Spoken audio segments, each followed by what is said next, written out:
ल nature and propagation of light nature and propagation केमा पर्छ वेभ अप्टिक्समै पर्छ है त introduction the branch of optics that deals with the wave nature of light I studies the production emission and propagation of light as well as explain all observe phenomenas like reflection refraction dispersion diffraction interference polarization etcetera is called wave optics.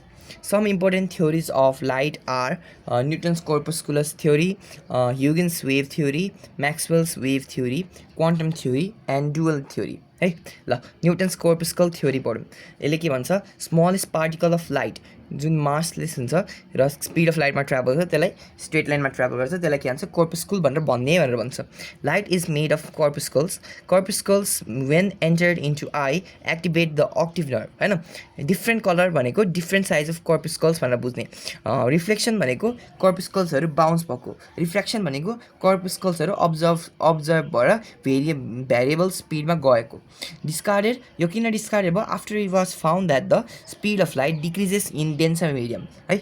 त्यो भएर हामीले मानेनौँ. प्रोज के छ thought of particle nature in light भनेर छ है. ल Huygens wave theory reference to sound wave. लाइटलाई के भन्छ एउटा मेकानिकल लङ्गिट्युडनल वेभ भन्छ.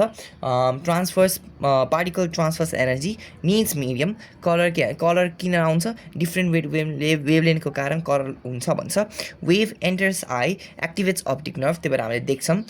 Discarded after it was found that life travel in vacuum. तर ह्युजेन्सले के भन्यो नै होइन भ्याक्युम भन्ने हुँदै हुन्न. He said that vacuum has a medium called ether भने के हो लाइटलेस मासलेस र वेटलेस भन्ने एउटा सामान हो जसले चाहिँ भ्याक्युम जस्तै गर्छ तर त्यो पनि एउटा मिडियम हो भनेर भन्छ होइन. अनि इन्ट्रोड्युस द हाइपोथेटिकल मिडियम होइन त्यही इथर भने hypothetical medium. Elasticity to high of so velocity maximum at vacuum भन्छ.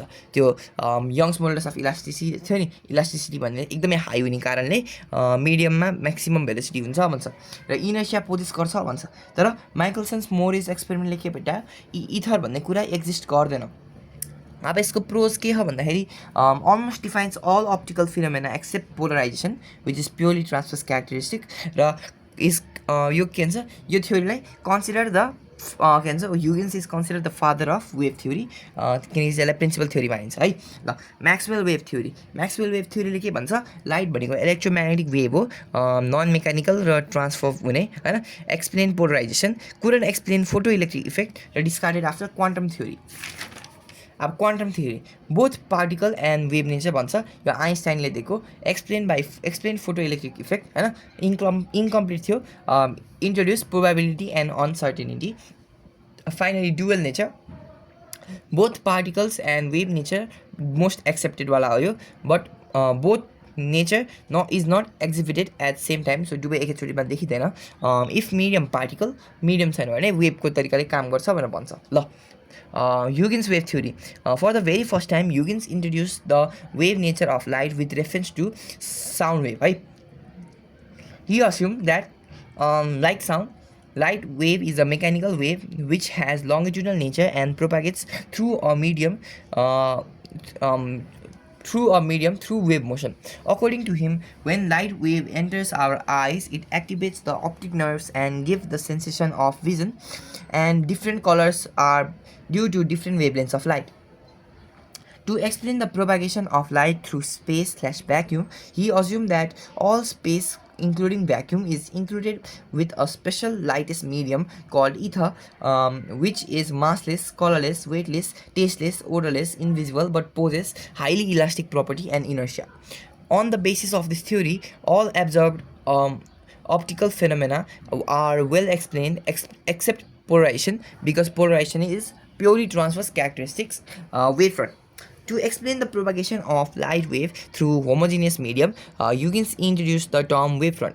According to him, a source of light emits light energy / disturbance uniformly in all directions, and the particles which are at equidistance from the source receive the disturbance at the same time and always vibrate in same state / phase.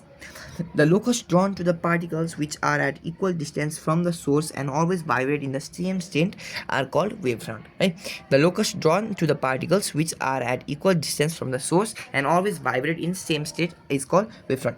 Types of wavefront. Spherical wavefront. The wavefront produced by a point source of light at which all particles which are at equal distance from the source and always vibrate in same state are supposed to lie on the surface of a sphere is called spherical wavefront. So यहाँ spherical wavefront को नि image छ है ल cylindrical wavefront. The wavefront produced by a linear source of light at which all the particles which are at equal perpendicular distance from the source and always vibrate in the same state are supposed to lie on a surface of cylinder is called cylindrical wavefront. Plane wavefront. The portion of spherical or cylindrical wavefront produced by a distant source of light appears as plane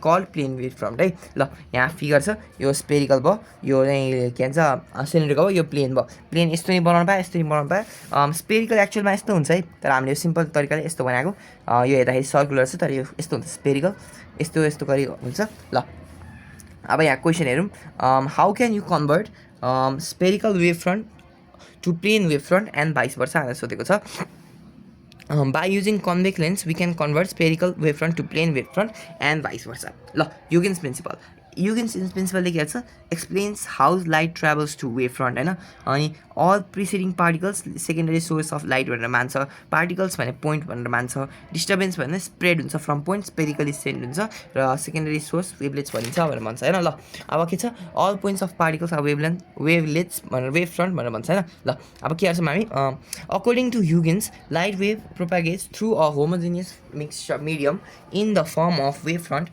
To explain the propagation of wavefront, Huygens made the following assumption called Huygens principle. They are as follows. Every point / particle present in the wavefront acts as a secondary source of disturbance / light called wavelets.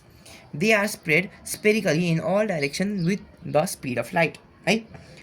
And the tangential plane drawn to these spherical wavelets represent new wavefront called secondary wavefront. So here every particle ले एउटा बनाउँदै छ हैन एउटा spherical wavefront बनाउँदै छ so अनि यसको tangent draw गरे भने तिम्रो secondary wavefrontहरु बन्दै छ from tangent. So light / wave / disturbance travels भनेर भनेको छ के हुन्छ हेर्दाखेरि source र reflectorले एकअर्कामा bounce भइरहेको हुन्छ ल explanation. Let us take a primary wavefront mn त्यो भने बिचको लाइन थियो mn the points 1 to 3 on it which represent wavelets. At any time t, they cover a distance ct where c is the speed of light. Taking these points as center, let us draw a sphere of radius ct.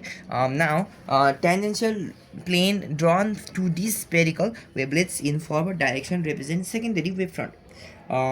Another secondary wavefront m double dash n double dash in backward direction is also possible theoretically, but it does not exist practically because it contradicts the experimental fact that energy always transfers in forward direction. ल अब हामीले के गर्छौं भन्दाखेरि के हुन्छ भन्दाखेरि सबै एनर्जीहरु सबै ठाउँमा जान खोजिरहेको हुन्छ तर के हुन्छ एक्ज्याक्टली आउट अफ फेज हुन्छ कुनै कुनै हैन लाइक पछाडी र अगाडिको एक्ज्याक्टली आउट अफ फेज हुन्छ सो सुपरपोज हुने कारणले ब्याकवर्ड वेभफ्रन्ट एक्जिस्ट गर्दैन भनेर बुझ्दा भयो ल application of Huygens principle number 1 के छ verification of laws of reflection. The laws of reflection are incident ray, reflected ray and normal all lie in same plane.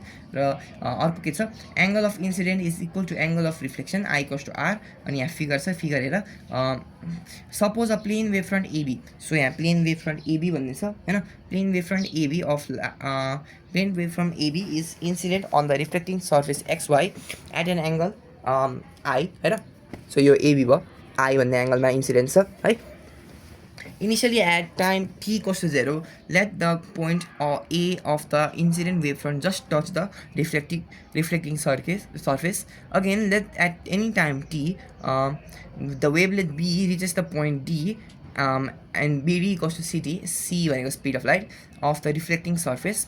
At the same time t, the wavelet A is reflected and reaches point E हैन अनि AE भनेको के हो AE पनि CT हुन्छ त्यो भनेको speed of light. The tangential plane DE drawn to the reflected wavelets represent a reflected wavefront. From figure 1, lines 1 to and lines 1 dash 2 dash represent incident ray and reflected ray.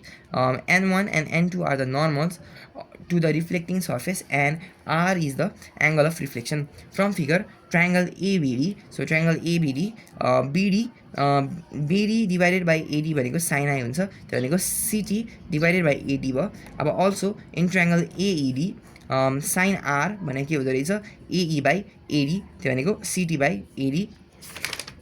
sin I भनेको sin R सँग equal हुन्छ हैन, अनि I equals to R हुन्छ. So angle of incident equals to angle of reflection. Similarly, incident wavefront, reflected wavefront and normal all lie in the same paper perpendicular to the plane of paper. Hence, law of reflection are verified. Verification of refraction of light. Snell's law. The laws of refraction of light are incident ray and refracted ray and normal are lie in the same plane of paper. For two medium, the ratio of sine angle of incidence and sine angle of refraction is always constant, called refractive index. So mu is equals to sin I by sin R, त्यो भनेको Snell's law. Suppose a plane wavefront AB, is going to incident on a refracting surface xy with angle of incidence I. Initially at time t equals to 0, let the point A of the incident wavefront just touch the refracting surface.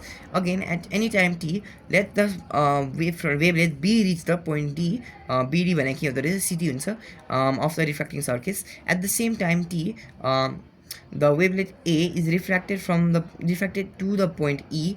AE भनेको हुन्छ VT, B भनेको speed of light in medium भयो. The tangential plane DE drawn to the refracted wavelets represent refracted wavefront. In figure, line 1, 2 र 1 dash 2 dash भनेको के हुन्छ, represent incident and refracted rays. N1 and 2 are the normals to the refracting surface, and R with the angle of refraction. Now, from figure, in triangle ABD, BD by AD भनेको CT by AD भयो, र in triangle AED त्यो भनेको sin R भयो हैन, sin R भनेको AED भयो. So AED मा के छ, sin R is equals to AE by AD, त्यो भनेको BT by AD. So sin I by sin R भने C by V, त्यो भनेको mu, where mu is refractive index of medium. So mu भनेको sin I by sin R prove भयो, and therefore Snell's law verified. Similarly, incident wave from refracted wavefront and normal all lie in the same paper perpendicular to the plane of paper. Same plane perpendicular to the plane of paper. Hence, law of refraction are verified. A question, sir. A source of light emits a light of wavelength 8000 Armstrong, enters a ruby crystal of thickness 10 cm of refractive index 2.5. Find the number of waves. Find the number of waves inside the crystal. So I'm like, के छ, mu is equals to C by B भन्ने थाहा, त्यो भनेको FA by FR भन्ने थाहा भयो. So FR भन्ने आयो, FR भनेको त्यो रिफ्र्याक्टिङ सर्फेस रुबी क्रिस्टलको.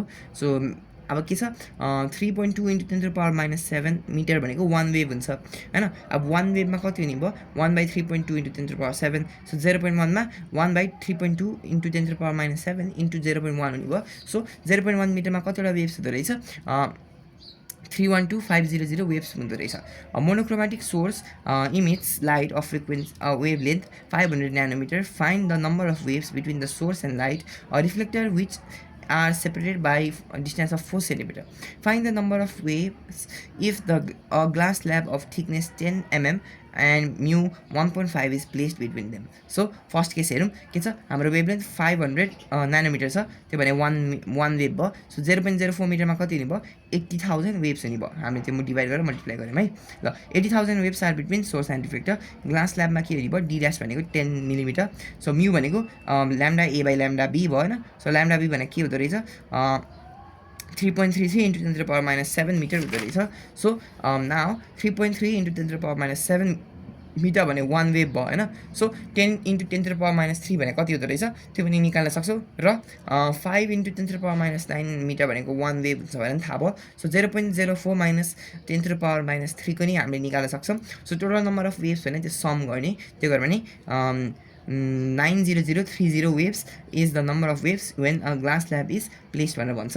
ल अब यहाँ हाम्रो इलेक्ट्रो सिरिज छ यहाँ हेर के हुन्छ रेडियो वेभ्स कता हुन्छ तल हुन्छ रेडियो आउँछ माइक्रोवेभ आउँछ त्यसपछि इन्फ्रारेड आउँछ त्यसपछि भिजिबल रिजन अनि 700 नानोमिटर्स भने रेड 400 भने भाइलेट होइन त्यसपछि सबभन्दा कम वेभलेन्थ कसको हुने पो त भाइलेटको हुँदो रहेछ र सबभन्दा बढी फ्रिक्वेन्सी के हुँदो रहेछ भाइलेटको हुँदो रहेछ है अब यहाँ हेर red orange yellow green blue violet हुन्छ सो अनि त्यसपछि के आउँछ ultraviolet X rays gamma रेजहरू आउने गर्छ अनि यो माथि चाहिँ वेभलेन्थ इन मिटर र तल चाहिँ फ्रिक्वेन्सी इन इटर यस्तै गर्दै हर्ट्स यति गर्दै च्याप्टर सक्यो